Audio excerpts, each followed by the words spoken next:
What's up, everybody? Welcome back to the shop. It is Thursday. I feel like death. Got some kind of a cold going, but I've got a pretty cool project to share with you guys again today. This is a victory cross-country tour that we are installing some Lloydz VM1 camshafts in. I've done a lot of camshaft installs in these bikes, so I've gotten pretty decent at doing it, but the Lloydz cams are definitely a nice piece. They come nicely packaged. They are marked front and rear. The only thing I wish that Lloydz did that S&S and Victory did was include some gaskets, but it's not a big issue. Gaskets normally don't tear on this anyway. So I've already got the fuel tank, side covers, the seat, things like that off the bike that need to come off. Getting ready to start the install here. So one of the first things you have to do when you're doing these cam installs is you got to strap the back of the bike down to the lift because you're actually going to be separating the frame. The frame on these bikes is two pieces. There's a front piece here and a rear piece down here. So you gotta take this motor mount bolt out here. Let me go around to the other side. It's a little easier to see. So we've got this motor mount bolt here, and then these two bolts hold the backbone, the top of the frame section here to the bottom. And then there's a couple other bolts, two other ones here that you have to loosen up. You don't have to, but it makes life a little bit easier when you do. That'll allow you to get this back section of the frame to lift up, allowing you access to get the cams out, rocker covers off, things like that. So, yeah, like I said, obviously I've got the seat and the tank and all that stuff off the bike already. So I'm just about ready to start separating the frame here.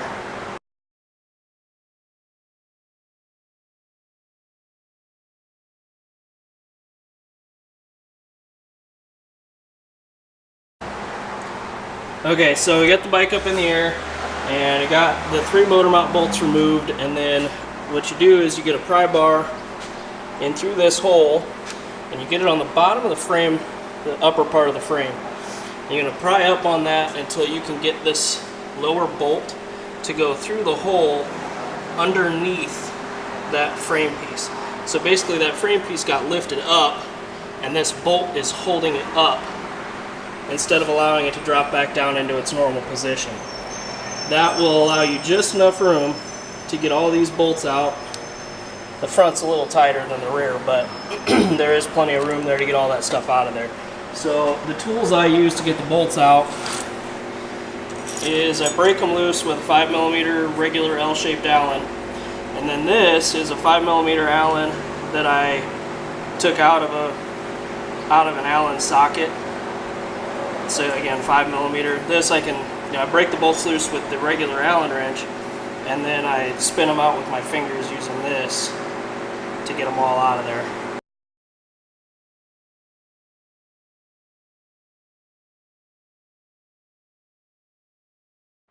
Okay, well, we got the valve cover off the rear cylinder. I've also got the spark plugs out of the other side, and I've taken the floorboard off and the timing cover off here also. This bike has a Lloydz adjustable timing gear on it, and I've already taken the bolt out of it, so this gear will just pop right out of here. So after I've got the gear off, Polaris tells you to use a special tool to grab a hold of this crank and spin it. What I do is I've got another bolt that's the same threads as the one that was removed out of there, but it's just shorter, so it'll bottom out on the crank and on the flange instead of bottoming out in the threaded hole. That'll allow me to spin the engine over to get top dead center on the rear cylinder and the front cylinder. So I'm going to go ahead and get this installed here, and then I'll show you the process of getting it to top dead center on the rear cylinder here. Okay, so back up top here, this is obviously the rear cylinder. There's marks on the cam. You can kind of see this one right here, and there's another one that matches it on this side, that when this engine's at top dead center on the rear cylinder, those marks will be lined up with this gasket surface on here. So I'm going to spin this bolt down here that I showed you in a clockwise rotation and watch the valves open and close first of all. So the exhaust valves are opening right now, so I know the piston's coming up to expel the exhaust. While I've got this exactly how it is right now with this bolt exposed, this is going to be a bolt that is not accessible once we have this to top dead center. So I'm going to go ahead and remove this bolt now. One thing you should definitely do before you start taking this bolt out is make sure you put a rag down here in the bottom, because the last thing you want to do is drop that bolt down into the bottom of the crankcase, because it is a pain in the butt to get out of there. So I'm just going to take an 8mm socket, break that loose, and just go ahead and remove that bolt completely from there. Now I can go ahead and continue to spin this engine over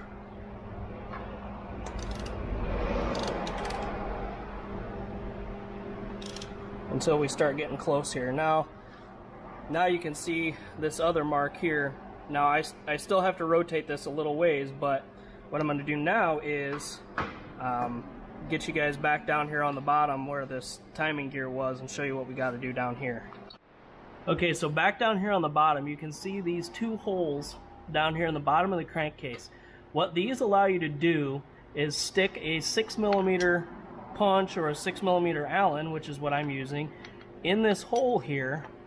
And what you'll be able to do is slowly rotate the crankshaft, and there will be a hole in the crank itself that when you get to top dead center on the rear cylinder, this Allen wrench will drop into a hole on the crank and be locked in top dead center, so the engine cannot rotate.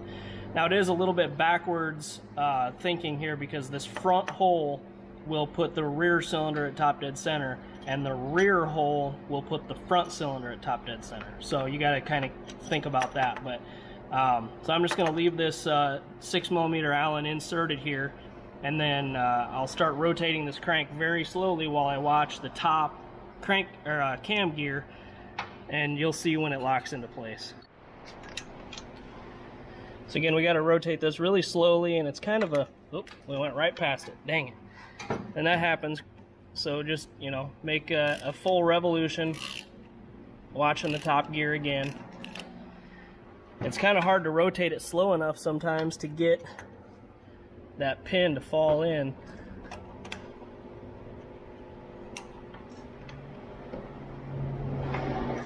We're almost, oh, missed it again, dang. Maybe third try's a charm, right?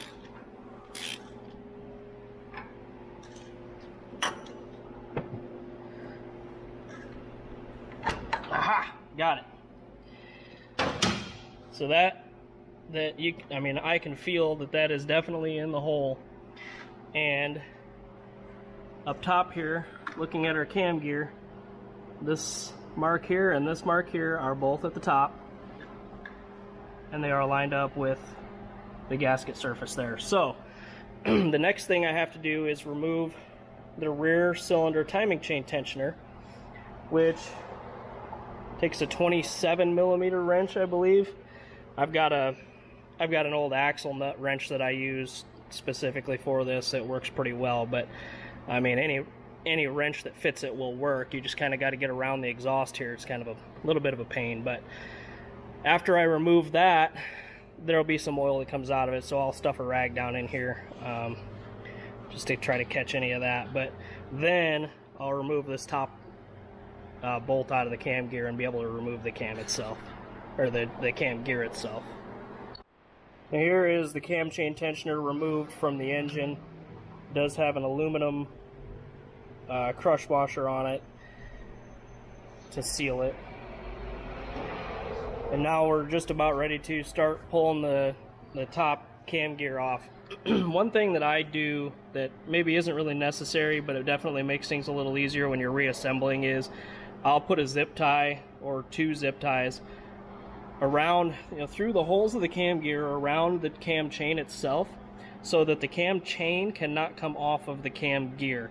This will drop down into the cam chain valley far enough that it will not be in our way to remove the cams at all, and it'll allow us to make sure that when we're going back together with this thing, that our timing, it literally just cannot even be wrong, because it mechanically is exactly, the bottom end of the engine is mechanically exactly where it was. It's locked with the pin, so we know the crank didn't move.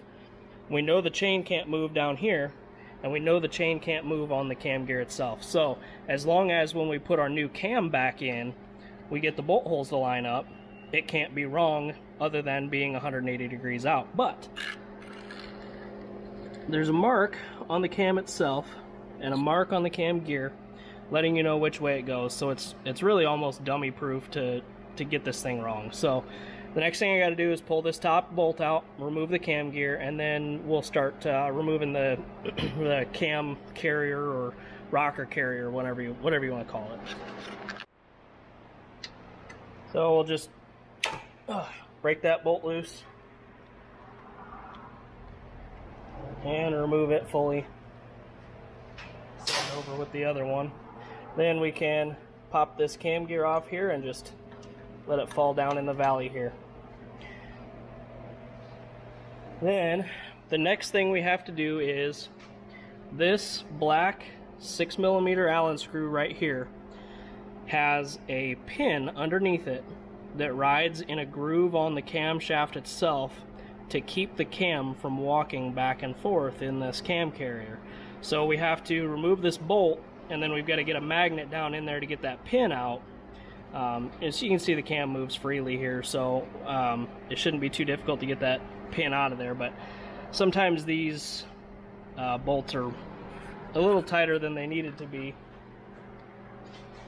from the factory, and actually I was incorrect. It's a 5mm, not a 6mm, but regardless, we got to get it out of there. Alright, so what I've done is I've stuck a magnet down in there, and now we are removing the pin from cam carrier, just like that.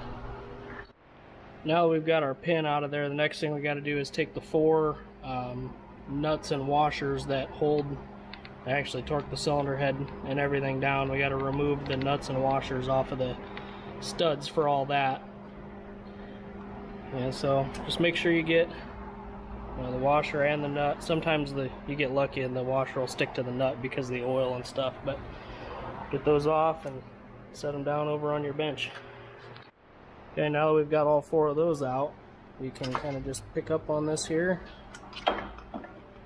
rotate our cam a little bit, and remove it. Okay, so now we've got the original cam removed. We've got our new cam here, and I've lubed it up with some engine assembly lube. You definitely want to lube these things up before you start running it. So I'm just going to install this cam just like we removed the old one. Sometimes you got to kind of wiggle them around a little bit. Then make sure you pick up all of your rocker arms and set this back down, and it's on the studs for the heads here. Next step we're going to do is put all the nuts and washers back on the head studs. We're going to, in a crisscross pattern, tighten these down to 25 foot-pounds to begin with, and then we'll come back through and do them again at 55 foot-pounds. Then once that's done, actually I'm gonna put this pin back in the cam here first. It makes things a little bit easier to get that back in there right now while this is still loose. But after I do that, then we'll tighten all the head bolts and then put the cam gear back on and all that stuff. So yeah, pin, nuts and washers, 25 foot-pound pre-torque, and then 55 as a final torque.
Okay, so those are all torqued down now. So now we can take our cam and set it right up in here, or cam gear rather. And as you can see, our holes for the bolts line up real nice. And there's a mark on the cam here that says R for the rear, and there's a line on it that lines up with this line on the cam gear itself. So what I'm going to do now is I'm going to lightly install this bolt here.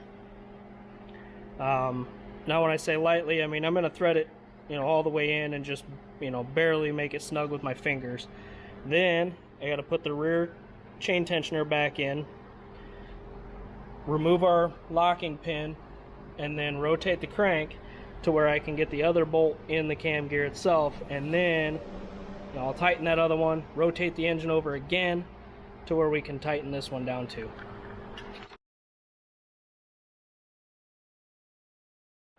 Okay, so the rear cam install is done at this point. Now what you really should do is make, just do a mental check over of everything that you've disassembled to make sure that you've put everything back and tightened everything up. So I know I just tightened both of these two cam gear bolts. I know that my pin is back in the hole and the bolt is in. I know that all 4 of my head studs are retorqued. So everything on the top is torqued and completed. Everything down here we still have to continue to use, so we don't have to put any of this back together yet. So now it's time to put the valve cover back on the rear cylinder here so we don't get any contaminants or anything in there. It's just good practice to cover these up as quick as you can so you avoid getting anything in there. But I'm going to go ahead and put that back on now and then move on to the front cylinder.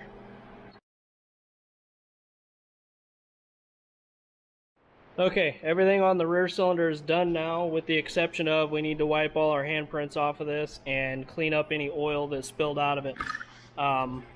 You will get oil that seeps out. When you take those 4 nuts off the top, those nuts actually torque the head to the cylinder and the cylinder to the base cases. So you will get some oil seepage, like here, that came out of the base gasket, and you'll get some out of the head gasket itself here that will drip down right back here on the cases. So make sure you clean all that stuff up before you, test ride the bike or start the bike, or give it back to the customer, because that stuff will start smoking and customers don't like that. So make sure you get all that stuff cleaned up.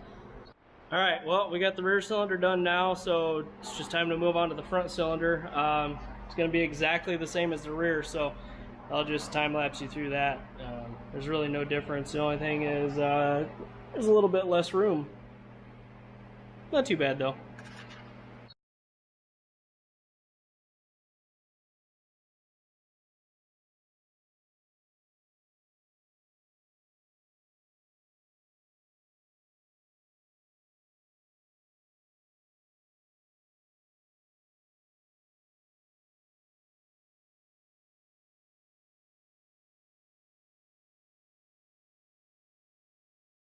Okay, well, front cylinder cam install is done. Just got to put the valve cover back on it. I've already verified that everything that I loosened has been tightened. So yeah, I just got to put the valve cover back on the top and then come back down here to the timing, remove my bolt that I put in here, put the timing gear back on, install the proper bolt back in the crank with the timing gear, and then put the timing cover back on, and then reassemble the rest of the bike. We're pretty well done. I will say, however, that installing cams on a bike like this requires tuning. This customer does have a Power Commander 5 on this bike, and he is going to Victory Rally of some kind that has a dyno that's going to be there, and that guy is going to tune the motorcycle via the Power Commander. So if you do the Victory cam upgrade, the Victory has a flash for that to just reflash the ECU. The bikes run pretty well like that too, so I don't see any issues with that. But yeah, make sure you tune the bike if you put cams in it. So I'm going to go ahead and finish putting this bike back together. The only thing I have left to do after I get the bodywork back on it is lube the clutch cable for this customer. Alright, well, we got the engine all the way back together, valve cover front and rear, spark plugs back in, and all the timings back in.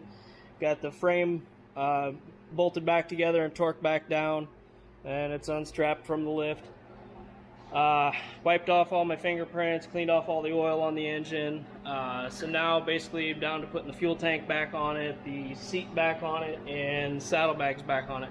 And then it'll be time for the worst part of working on motorcycles, which is the test ride. It's awful. I hate riding people's bikes. It's the worst thing in the world. I wish I didn't have to do it. Okay, just got back from test riding this Victory cross country. Everything runs good on it. Now again, the purpose of that test ride was not to see how much more power the bike's got or see how much better it runs.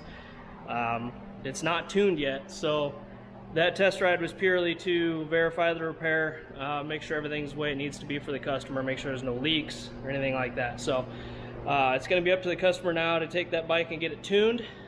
Again, he's going to put it on a dyno somewhere and have somebody literally custom tune it. So